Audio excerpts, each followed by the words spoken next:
തോൽക്കാൻ മനസ്സില്ലാത്ത ഒരു പയ്യനെ കാണാൻ വേണ്ടി പോവുകയോ ഓൺലൈനായി മുണ്ടുകൾ വിറ്റാണ് ഉപജീവനം നടത്തുന്നത്. അവൻ വിറ്റഴിക്കുന്ന മുണ്ടുകളിൽ നിന്നുള്ള ചെറിയ ലാഭമാണ്. അച്ഛനും സുഖമില്ലാത്തതാണ്. അരവിന്ദനെ നോക്കാൻ അമ്മയാണുള്ളത്. അത് കാരണം അമ്മയ്ക്കും ജോലിക്കൊന്നും പോകാൻ സാധിക്കില്ല. നമുക്ക് അരവിന്ദൻ്റെ മുണ്ടുവിശേഷങ്ങളിലേക്ക് പോകാം. അരവിന്ദൻ്റെ മുണ്ടുകൾ. എന്താ പേരെന്താണ്? എന്റെ പേര് അരവിന്ദ്. പാണാവളിലാണല്ലേ? അതെ അതെ. എത്ര നാളായി തുടങ്ങിയിട്ടപ്പോ? ഇപ്പൊ ഈ ഒക്ടോബർ 12 ഒരു വർഷമായി. ഇതിപ്പോ നമ്മൾ ഓർഡർ ചെയ്യുന്നവർക്ക് കൊറിയർ ചെയ്ത് കൊടുക്കും. കൊറിയർ ചെയ്തവർക്ക് ഇവിടെ വരുന്നവർക്ക് നേരിട്ട് വാങ്ങുന്നുണ്ട്. ഓണത്തിനൊക്കെ എങ്ങനെയാണ് കച്ചവടം ഉണ്ടായിരുന്നു? എവിടെ പുറത്തെവിടെയൊക്കെ കൊടുത്തിട്ടുണ്ട്? നമ്മളെല്ലായിടത്ത് ആൾക്കാരെ പിന്നെ അറിയാവുന്ന കേരളത്തിന് പുറത്തും കൊടുത്തിട്ടുണ്ട്. തമിഴ്നാട്ടിലേക്കൊക്കെ പോകണ്ടല്ലേ?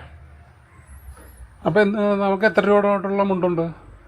150 മുതൽ 150, 250 രണ്ട് റേറ്റിനായിരുന്നു. ഇതൊക്കെയാണ് 150. ഈ കാവിയും കളറുമായിട്ടുള്ളത് അല്ലേ? അതൊക്കെ 150 രൂപ. പിന്നെ ഓരോ റേറ്റ് വരുന്നുണ്ട്. പിന്നെ 250 രൂപ മുണ്ടുണ്ട്. മുണ്ടുകൾക്ക് ഓർഡർ നോക്കിയാൽ നമ്മൾ ഇന്ത്യയിൽ എവിടെയാണെങ്കിലും 7 വർക്കിംഗ് ഡേയ്സിനുള്ളിൽ നമ്മൾ എത്തിച്ചു കൊടുക്കുന്നുണ്ട്. ഇപ്പോൾ ആവശ്യക്കാർക്ക് എൻ്റെ വാട്സാപ്പ് നമ്പറിലേക്ക് ഓർഡർ തന്നാൽ കഴിയുന്ന എത്രയും വേഗം തന്നെ നമ്മൾ എത്തിച്ചു തരുന്നതാണ്. ഏത് മുണ്ടാണെന്ന് വെച്ചാൽ അതനുസരിച്ച് സ്റ്റോക്ക് അനുസരിച്ചിട്ട് വേഗം തന്നെ എത്തിച്ചു തരുന്നതാണ്. അപ്പോൾ എല്ലാവരും ഓർഡർ നൽകിയാൽ അത്ര ഉപകാരമായിരുന്നു. അപ്പോൾ വാട്സപ്പിൽ എനിക്കിപ്പോൾ ഒരു മുണ്ട് വേണം. അപ്പോൾ ഞാൻ എങ്ങനെ മുണ്ട് സെലക്ട് ചെയ്യണം? എങ്ങനെ? വാട്സാപ്പിൽ നമ്മൾ അവൈലബിൾ ആയിട്ടുള്ള ഫോട്ടോ അയച്ചു തരാം. അതിൻ്റെ ഏതാണ് വേണ്ടതെന്ന് വെച്ചാൽ അതനുസരിച്ചിട്ട് പാർസൽ ചെയ്ത് തരാൻ പറ്റും.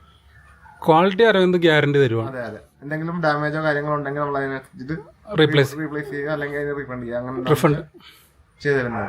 ഓക്കെ. നമുക്കപ്പോൾ ഈ അമ്പലങ്ങളിലേക്ക് ഇപ്പോൾ ഉത്സവ സീസണുള്ള കുറവ് കൊടിയേറ്റ് കഴിഞ്ഞാൽ ഉത്സവത്തിന്റെ സീസൺ തുടങ്ങും. അപ്പോൾ നമുക്ക് അമ്പലത്തിലേക്കുള്ള ഓർഡറൊക്കെ കൊടുത്തു വന്നു കഴിഞ്ഞാൽ ചെയ്ത് കൊടുക്കാൻ പറ്റുമല്ലോ? മേളം ആനപ്പാപ്പന്മാർക്കൊക്കെ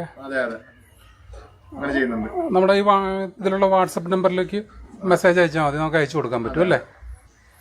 ഏതെങ്കിലും വേറെ അമ്പലത്തിലേക്ക് കൊടുത്തിട്ടുണ്ടോ?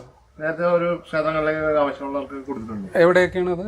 ഈ മലപ്പുറം, തിരുവനന്തപുരം അങ്ങനെയുള്ള. തിരുവനന്തപുരത്തിലേക്ക് കൊടുത്തു. അവിടെ വലിയ പൂരം നടക്കുന്ന അമ്പലമല്ലേ? നമ്മുടെ സുഹൃത്തുക്കൾ വഴി അവിടുത്തെ മേളക്കാർക്കും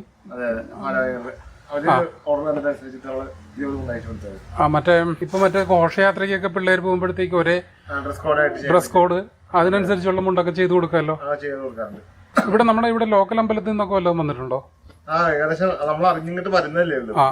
അതിന്റെ നമ്മുടെ സുഹൃത്തുക്കൾ വഴിയൊക്കെ പ്രാവശ്യം വന്നിട്ടുണ്ട്. വീട്ടിൽ അച്ഛനും അമ്മയും ഞാനും ഉള്ളത്. ഒരു മോനാണ്. അതെ. അച്ഛന് ജോലി അങ്ങനെ ഇപ്പൊ പ്രത്യേകിച്ച് ജോലിക്കൊന്നുമില്ല. അമ്മയ്ക്ക് പ്രത്യേകിച്ച് ജോലിയൊന്നുമില്ല. എന്നെ നോക്കണേ ജോലി.